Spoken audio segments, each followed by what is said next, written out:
Welcome to episode 10 of The Brain and the Beard. We're going to switch gears, switching sports now with the Super Bowl being done. We are going to be talking about the MLB and then primarily talking Yankees and Mets here on today's episode. But before we get going, let me address the elephant in the room. I trim my beard. All right. So I am still the beard. You are still the brain. I did trim the beard. It was time to look a little bit more professional. Not to say beards aren't professional, but I was getting a little unruly. So I'm kind of liking the short look. What are you thinking? I mean, I said it to you the second I saw it. I like the more like chiseled chin it gives you. I said a little bit of Aquaman look, you know. So I like that. I am a fan of the trim. So, but I got mine a little long right now. I'm probably gonna trim it. I mean, long for me, not long for you. But I got the hair going too. Yeah, I mean, for those that are visually looking at this, you can see the flow. Those of you listening to podcast, maybe for the four of us. Yeah, exactly. But so exciting stuff going on with the MLB, right? Spring training opens up this week, pitchers and catchers. So we figured when better, there's a lull in sports right now, when better to talk about this offseason, the MLB offseason, than, the day before spring training opening up. So with that being said, hold on.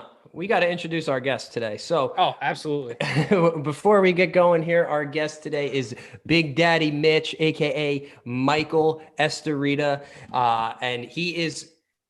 So this is a trial episode for Mitch here because Mitch is calling himself the baseball savant. He's been dying to get on, so we're giving him his crack. I think he's going to do a great job, Mitch. We're happy to have you. How are you, Mitch?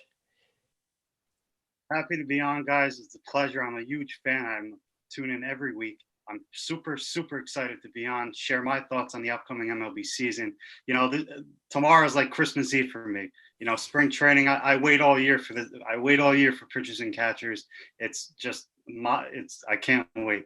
All right. So do you like spring training better than Christmas? I will tell you, opening day is my Christmas. Okay.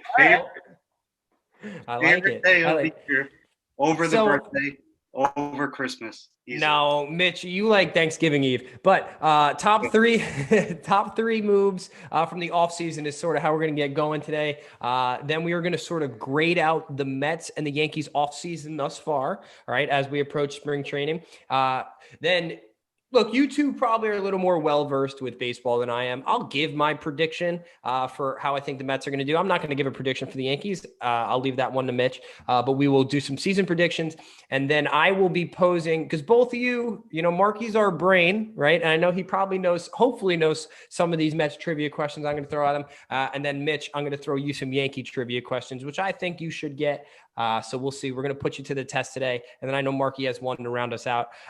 So let's get it going here. So Marky, did you have something else? No, I was just going to say, I mean, I might be, the so-called brain on the show, but I don't have the extensive baseball knowledge that Mitch has. I think I'm going to get shown up on our own show here, but we'll see how it goes. Yeah, I know we play like 9 innings. So let's start. I'm gonna throw this up to both of you first. We're gonna start with Mitch, and then Marky's gonna go here. So I want you to tell me what you think the top 3 moves are so far in the MLB, not just Yankees and Mets, in the MLB so far this offseason. So Mitch, I'm gonna pose that to you first. Unless you guys want to go back and forth. No, let him do his 3, then I'll do mine. All right, Mitch, go ahead, man. You give me your top 3 moves of this offseason in the MLB. Okay. This is not in any particular order. I mean, we could rank them after I'm done. All right, my first one is obviously Met fans will be thrilled with this. Francisco Lindor coming to Queens. What a player he is, a top 5 caliber player in the league. You don't understand how good this guy is. He has an incredible smile. The Mets got their version of DJ LeMahieu. Now, you could plug him into anywhere in the lineup, 1 through 4. He's that guy that you want in the clubhouse to boost you up, boost your team up, get you going. He's a team leader. He's a tone setter. He sets the tone early, and he could be a big impact type of guy for them. Who would you rather have on the Yankees, DJ LeMahieu or Lindor? Oof. Lindor, he's younger. Come on. I mean, his smile's better too, like you said. Got the best smile in baseball, but no, that I gotta say Lindor. He's 20. What's he? 27. DJ's 32. And he just has it all. He's a 5-tool. I said it before. 5-tool caliber. He has everything. All right, so we got Lindor as our first one. Give me your next 2. Hold on. Tom, I got another little bonus to that. Oh. after Lindor, I love the fact that the Mets got Carlos Carrasco. That was a nice throw-in today. That wasn't a throw-in. That was a part of the deal. And I shouldn't have used the word throw-in. I agree with you. That was a great addition to that deal. It was huge for their pitching. I mean, the fact that you also got him is monumental for them. If he can return to what he was in 2017 and 2018, I'll read you my notes real quick. 2017, he was 18-6 with a 3.29 ERA. And in 18, 17-10 with a 3.38 ERA. He finished 4th in Cy Young voting in 2017. I mean, you're talking about a guy, what a battle he had with leukemia. It's a shame he got diagnosed with it. What a story it would be if he came back, pitched, won 15 games for them. I mean, you never know. I mean, he was also the comeback player of the year in 2019 when he was diagnosed with leukemia, sat out from June, was back in September, won the comeback player of the year. So that would be a great story. Wonderful, wonderful story, like you just mentioned. So obviously the Mets have had a productive offseason so far. We will get into that later on, so we could touch on that more if you would like to at a later time. So give me your next two. All right, my next one is Trevor Bauer signing with the Dodgers. Also, it's beneficial for the Dodgers. I mean, they got one of the best pitchers in the game. But if you read the terms of the contract, it's insane. I mean, talk to me. Won the Cy Young last year. Shortened season, but still Cy Young is Cy Young. Okay.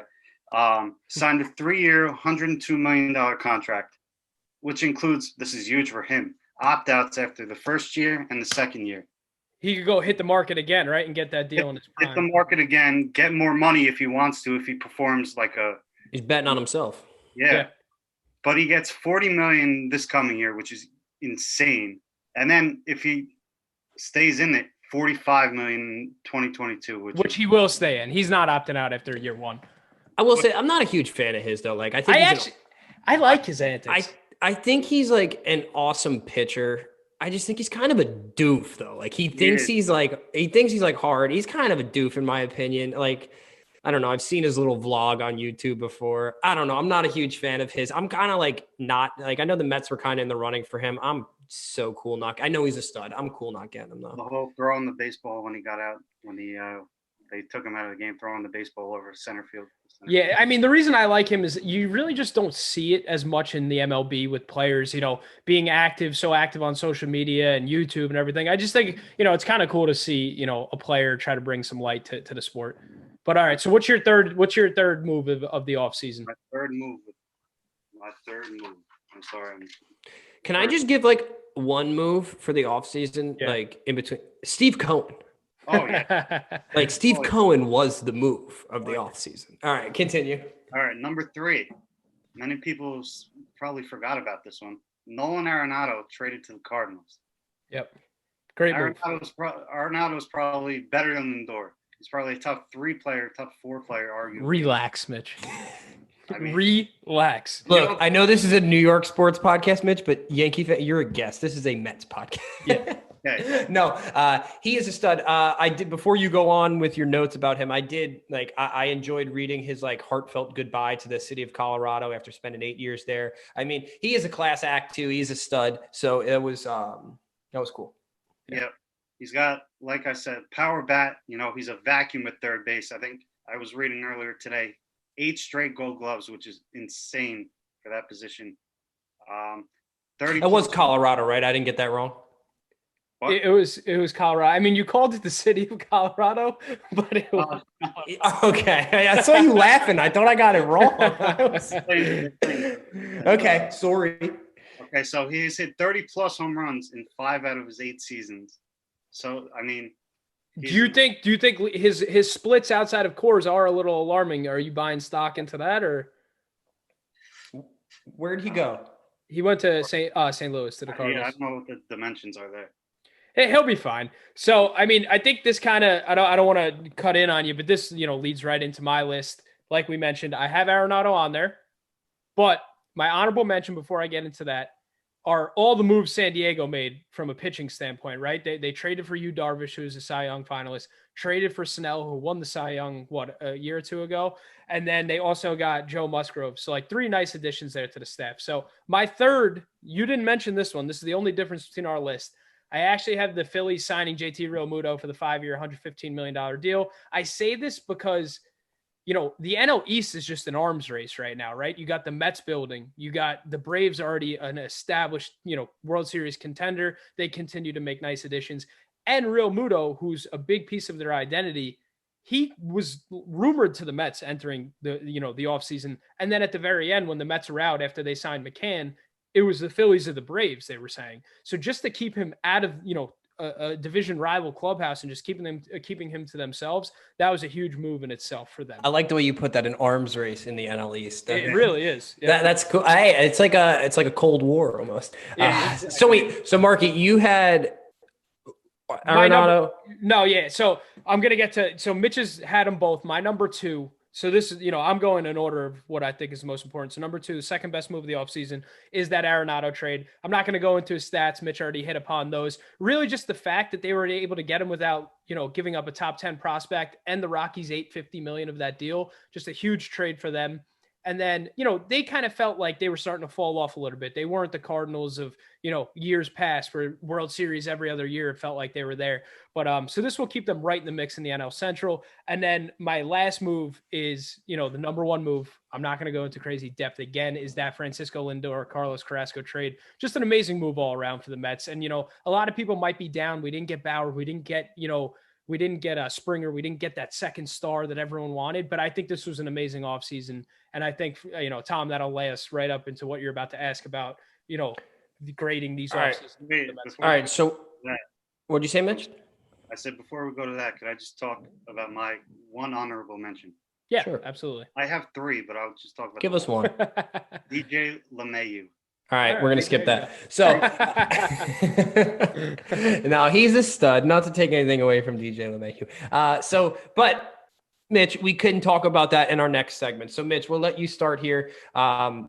And Marky, you could touch on the Yankees as well. If you know enough that you feel confident in touching on there. But we're going to talk now Mets and Yankees offseason. I guess grade it out, if you had to give it a grade out of, 1 through 10, right? Grade out so do it for your respective teams. So Mitch, you can grade out the Yankees first. Tell us how you're feeling after the moves they might have made this offseason and leading up into spring training, and then give me a 1 through 10 grade on how you think they did. 10 being like, this was the greatest offseason in the world. And obviously 1 being this was the worst offseason in the world. I don't think I have to spell that out for you. That was pretty simple. Right. Okay. So the big signing for the Yankees, free signing, was obviously, I said it before, DJ LeMahieu. The guy's a stud, an absolute dog on the field, leadoff hitter, that tone setter you need in that lineup. Real quick, if I could just say, I was listening to the day after they signed him, I was listening to the Michael Kay show. They brought up a great point. We signed him, as the Yankees, for 6 years, $90 million. It's all right, Mitch. You can say we for your teams. Yes, you can absolutely. I am 100% a believer in saying we for the teams. I agree. Okay. 6 years, $90 million. We got him, 3 years ago? 2 years, $24 million. You realize that it's basically goes from 12 to 15 mil a year, which is insane. I remember when we first signed him a few years ago, the first contract. I remember I was in my car driving and Mark called me and he was like, "You guys just got DJ." And I was like, "What? Really?" I was like, "Oh, all right, let's go." And I was like, yeah, you didn't think much of it, right? Like, it was a good signing, but it wasn't an elite signing that everyone thought, it panned out. At the time, was it an elite signing, or no. At the time, did he make it? Like, did his performance make it an elite signing over time? Over time, it definitely the last 2 years we had him made it into an elite signing. You know what? I don't want to interrupt you, but the interesting thing about DJ LeMahieu is when he signed that contract with the Yankees, it was bizarre that he wasn't getting the big money, because didn't he win a batting title in Colorado? Mm-hmm. So like, maybe everyone was worried about these Coors Park numbers, right? But like, how does a guy who wins a batting title, who's still, what was he, like 30 years old, 29 years old? How does that guy only get 2 years, 20 million, or 2 years, 24 million, whatever it was? Like, just an insane value deal. The first player to win the batting title in both leagues. Yeah, it's a great stat. That's a cool stat. You can use that at a trivia night or something at Mickey's. Okay, my number two. They signed Yankees signed Corey Kluber. A lot of question marks coming with Kluber. You know, last 2 years he hasn't really pitched a lot of innings. He's been hurt a lot, so you don't really know what you're going to get. I mean, he is, I think, 34, 35 years old. So hopefully they can get something out of him, but it's obviously a big question mark going into the season. You don't know what he's going to do or if he's even going to stay healthy. Yeah. All right. My number three move they made that I wrote down is they traded for Jameson Taillon. He's only 29. He has a lot of upside, but where's he coming from?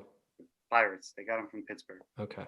Pittsburgh, man, that's a place no one wants to play in. They just trade everyone who's good, too. It's crazy. Eric Cole out of there. Now Taillon out of there. McCutchen. Didn't they just trade, what's his name? Josh Bell, the first baseman, to the Nationals, too? Bell, yes. This is crazy. They're like a farm system for other teams. Yeah, and they don't even get much back. It's crazy. Like they do have like a cool stadium, though. Great stadium. Been there in person. Wonderful. Yeah. Going back to Taillon, though, 2 Tommy John surgeries, which is very rare. So how could you come back from that? How could you bounce back from that? It would be great to see him win 10 games and help him lead them to. What number pitcher will he be in your rotation? The 3? Probably the 3, yes. Okay. Probably the 3. I mean, another cancer survivor. New York now with 2 cancer survivors, Taillon and Carrasco, which is pretty crazy.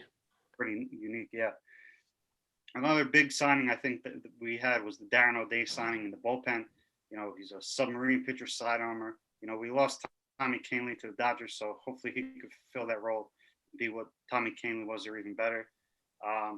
My one downfall, I guess, for their offseason, or I don't know if it's going to be a downfall to other fans, but it's certainly a downfall to me, is losing Masahiro Tanaka. Him going back to Japan and playing for the team he played before the Yankees. He was a great clubhouse guy, you know, always great personality, always happy. You know, in the postseason, it may have not been this past postseason because he struggled, if I remember. But in the postseason, he was lights out. There was nobody you wanted more on the mound than him. So that's definitely a downfall for me. Okay, so you gave your positives, you gave your one negative there. Scale of graded out 1 to 10. Well, 1 to 10, or I gave him a letter grade. All right, what's your letter grade? And then we'll transfer it over to the number grade. No, I asked you to give me 1 through 10. I don't care what you wrote in your notes. Graded out 1 through 10. 1 through 10, I give him 7.5. 7.5. So they got a C plus.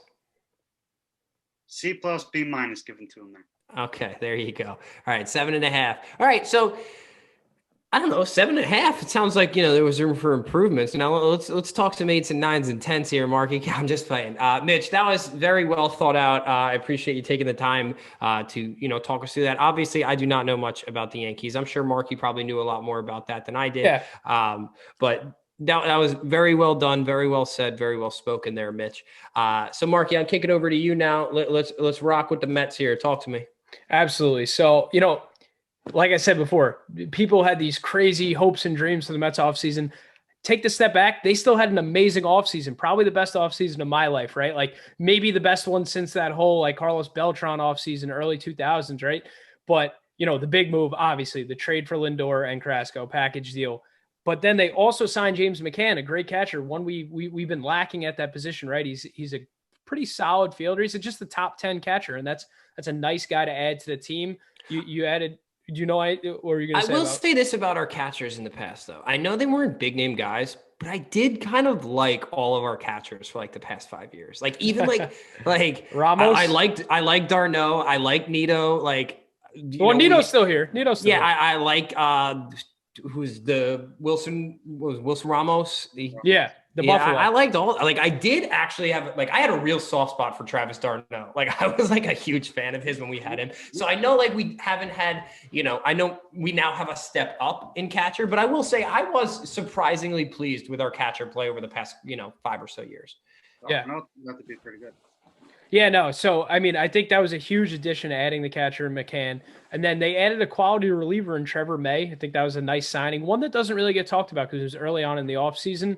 And then just adding depth, something this Mets team has kind of been lacking, a great bench, right? Like they add Jonathan VR just as that utility infielder. You add Kevin Pillar last night as an outfielder, fourth outfielder, platoon guy, whatever it may be. Almora, another outfielder with a great glove. Just all around, you're seeing these additions of just building a quality team.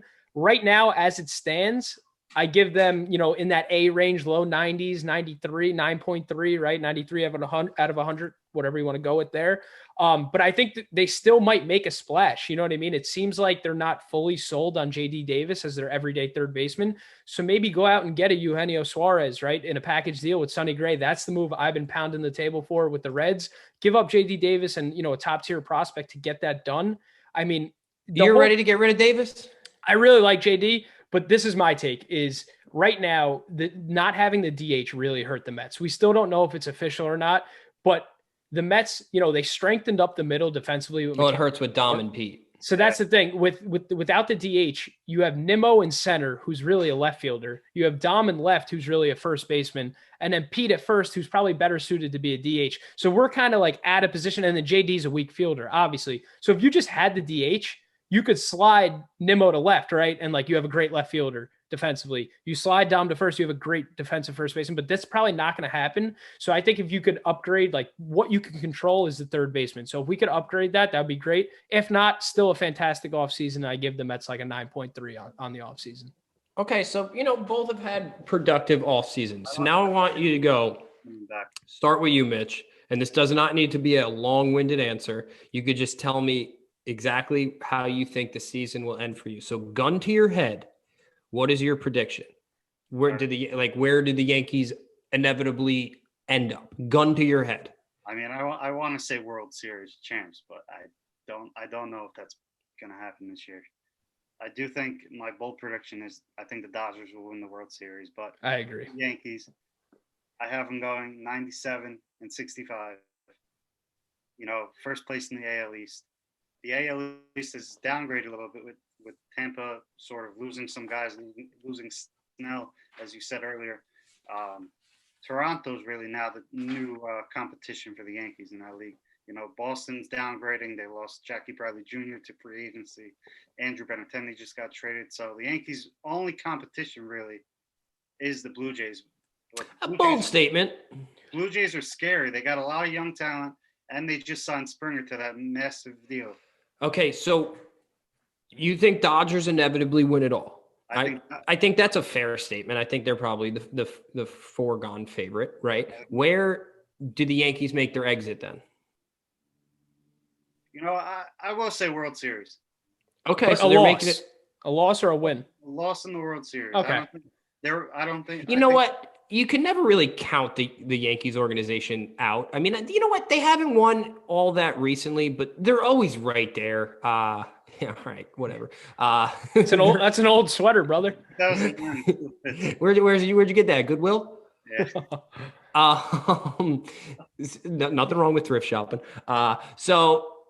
Okay, so the Yankees, that's a good year though, losing in the World Series. And you said 97 and 65? 97 and 65, yeah. Okay. All right, Marky, same question to you. Yeah. Gun to your head. Mets, give me a record, give me an exit or where you think they'll end up. All right. So I have the Mets right now going 91 and 71, let's say.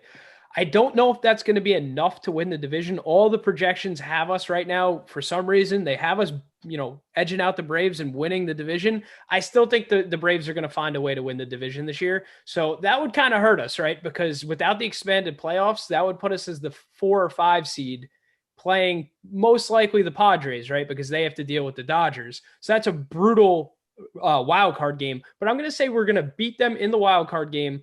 And if that's the scenario, we will play the Dodgers in the second round, and that's where I see us bowing out in the divisional series.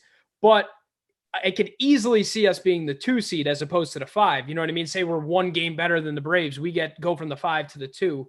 And then at that point, I would see us losing to the Dodgers in the NLCS. So I'm going. All right, so you guys have these Dodgers as some juggernauts. Yes. Okay. Let me ask you this then, How many wins do you think DeGrom has this year? Wins are a tough stat with DeGrom, but I'm gonna go. They never get run production for him. Yeah, I'm gonna go. He's gonna hit 10 this year for sure. I think he gets 10 wins. All right, Mitch, who's gonna be the Yankees' highest winning pitcher, and with how many wins? I mean, no brainer here. You got to go Garrett Cole. The guy's a stud. Let's see how many wins. I'll go 18-4. Yeah, that's fair with the Yankees. With you know what I mean with that lineup. I think DeGrom will hit double digits. I'm not going to say 10. I'm going this year. He's going to go 13-5 for DeGrom is my prediction. Okay, so, very cool. All right, so you guys ready for some trivia? Absolutely.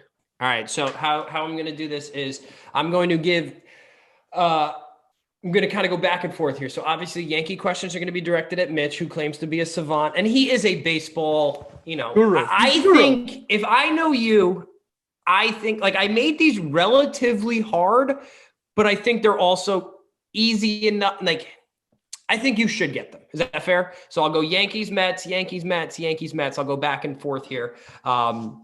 I'm not going to date you too much. I'm not going to take you back to like the 40s or anything like that. Yeah, we might go back in time a little bit, but nothing ridiculous. All right. So Mitch, first question for you. And with each of these, some of them I can offer you a hint if you would like it. Some of them are not going to have a hint. Is that cool?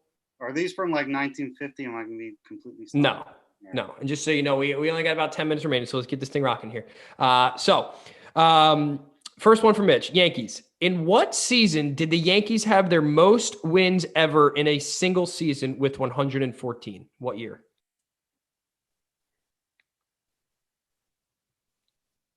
A lot of those 27 championship rings. You can't remember which year was the big one, huh? It was obviously, I think in 98. 98. Good job. Wow. 114 wins in 98. Hey, you pulled that one out there. Good job, kid. All right, Marky, for you. Now, this is a positional player.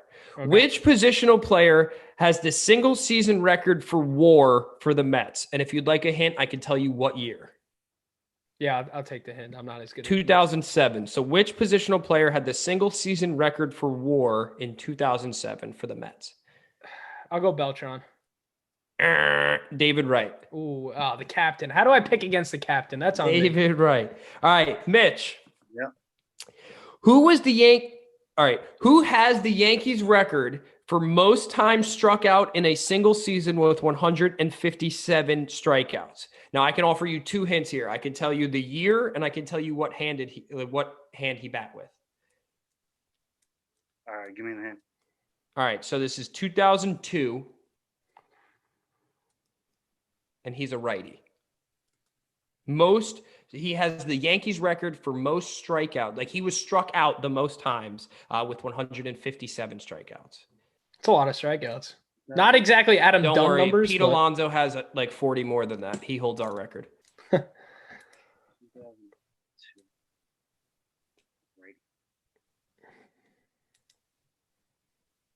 I'll be impressed if he pulls this one out. Take a guess. No more dead air on the pod. 2002, righty. 2002, righty. I will go Jorge Posada.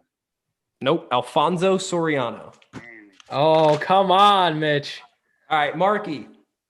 In 2006, a player has the single season runs record for 127 runs with the New York Mets. Who was this player? So 2006.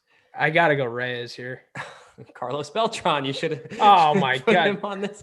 Over 2 for the brain. I'm not good. He was the dumbest man years in the world. All right. Mitch, here we go. For the Yankees again. This player has the most. This is a good one. All right. This player, and this is quite a feat if you ask me. This player has the most consecutive games with a home run, tallying at 8 straight games. In the same season, he hit 6 grand slams, which is also a club record. Who was this player? Oh, this was recent. Are you sure? I think so, yeah. Is it not? It's in the 80s. Oh, never mind. Single season. I feel like they said this. I don't know. So he has had 8 consecutive games with a home run, and in the same season, he also set the club record for 6 grand slams. Before you give him his answer, I want a chance after. Go ahead, Mark. You could take it. We're just getting dead air. All right. Go, Mitch. You're up. Don Mattingly. Yes, Don Mattingly. Wasn't going to be my guess, so I'm not even going to say my guess. Good job, Mitch. You pulled that one out. You have 2 pulled out of the hats there at the wire. All right, then Marky. Which Met has a single season records for most double plays grounded into? Is this like, how modern are we talking here? You were alive. I was alive, but I mean, most in a season? Single season record for most double plays grounded into. It's not going to be a catcher, even though they're slow because they don't play enough. I'm going to go. It's probably a catcher, I'm guessing then. We're going to go like Paul LaDuca then. No, he was too good. I'll go Delgado, whatever. Mike Piazza. Really? Piazza had a negative stat for the Mets. Yeah. I'm not too good, with baseball history like that. Clearly, you went over. So, Marky, you said you had a trivia question, and I want you to ask this trivia question, and I'm the first one to guess because there's absolutely no way you get this. Go ahead, throw it out there. I feel like this question is the perfect litmus test of it separates a baseball fan from someone just with an unbelievable amount of knowledge. But I do think a true stat guy will get this. So starting in the 2018 season and spilling into the 2019 season, an AL relief pitcher set the MLB record with 40 straight scoreless relief innings. Who was this reliever? AL from 18 to 19, 40 straight scoreless innings. No clue. Give me a division. Come on, you got to know this. You are the guy. I have faith in you. All right, I'll give you. I think the team. All right, I'm not going to give you anything with the team. Is he still on the current team? He was as of last year. I don't know if he still is. Not an enormous name, but a solid relief pitcher. I'm going to give you 10 seconds. You got a hint? No, that's all I got. He has won a World Series. Has one recently. Yes. All right, throw something out there. Kenley Jansen. Nope. Ryan Presley of the Houston Astros. I don't even know who that is, dude. He's all right, but I wasn't. I only knew that because I had him in fantasy baseball, and he was a monster. I thought Mitch might be able to get that one. All right, before we go, Mitch, did you have any questions for us? We only got about 3 minutes left on our recording here. I wanted to pick the brain a little bit. Pun intended. Oh, I'm getting roasted right now with these questions, huh? Why don't you guys ask the Beard a question? You could chime in, of course. So my first question, what are your thoughts on Edwin Diaz and the bullpen? I think I'm going to make these real quick because we're short on time. Edwin Diaz, obviously brutal year, his first year with the Mets. I think he's really bounced back. I mean, in high leverage spots, do I have utmost faith in him? No. But do I think he showed great signs of progress last year? Absolutely. Do I feel good with him going into this year? Yes. Tom, how do you feel about Diaz? Same. There you go. Can he be that 57 save guy he once was with the Mariners? No, I don't think he will. Probably not, but I think he could be a serviceable. He does have a tendency to, like, when it rains, it pours. Quick trivia question: Who else did you give to the Mariners in that trade? Your boy, who you just signed, I believe, Jay Bruce. Jay Bruce, and I think we gave Jerry Blevins, Jared Kelenic, and Justin Dunn was the full deal. I thought we gave Jay Bruce to the Rays. No. And you got Cano and Diaz in that trade. Yes, of course. Okay, number 2. Modern questions, I get that, Tom.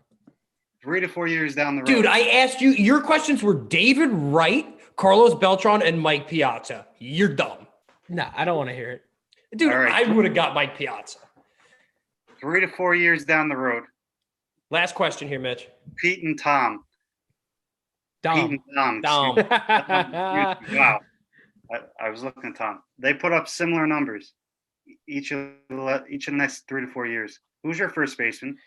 Pete Alonso. You get what you get for Dom Smith. Pete Alonso's your guy. No. There's going to be a DH. So if there's not, If he's asking, no if DH. he's asking if there's a fork in the road, who's your guy? You're taking Pete Alonso. I am taking Pete, but I am a Dom guy, and I think Dom's a much better fielder. But I think Pete's going to bounce back this year, and he's a big part of our franchise. Mitch, to answer your question, if there was a fork in the road and you were asking, we need to go one direction or the other, we're going with Pete Alonso. He's the face of the franchise, I think, at this point. Is your first baseman still on the team, or is he out there somewhere? Who? Your future first baseman. No, he's absolutely on the team. We got 2 studs. That was a dumb question. That was stupid. I mean, you never know with trades. On that note, Mitch, thank you for coming on. Thank you for talking baseball with us. We got to wrap it up. We are short on time here. But I would just like to say I appreciate everyone listening. Go on, like, comment, subscribe, whatever you got to do on the social medias. I know Marky's trying to get that TikTok popping. We got the Instagram going. Share it with your friends. It's only going to get as big as everybody makes it, right? So we do appreciate for those of you listening. I know, got a lot of awesome positive feedback from last episode. Hopefully we continue to do the same and keep building that fan base and building that for you all. So, Mitch, thank you once again. Marky, always a pleasure to talk with you, once a week, 2 brothers chopping it up. Always great. And we will talk to you next week. So have a great week and we will see you Tuesday night. Yes, sir. Later, y'all.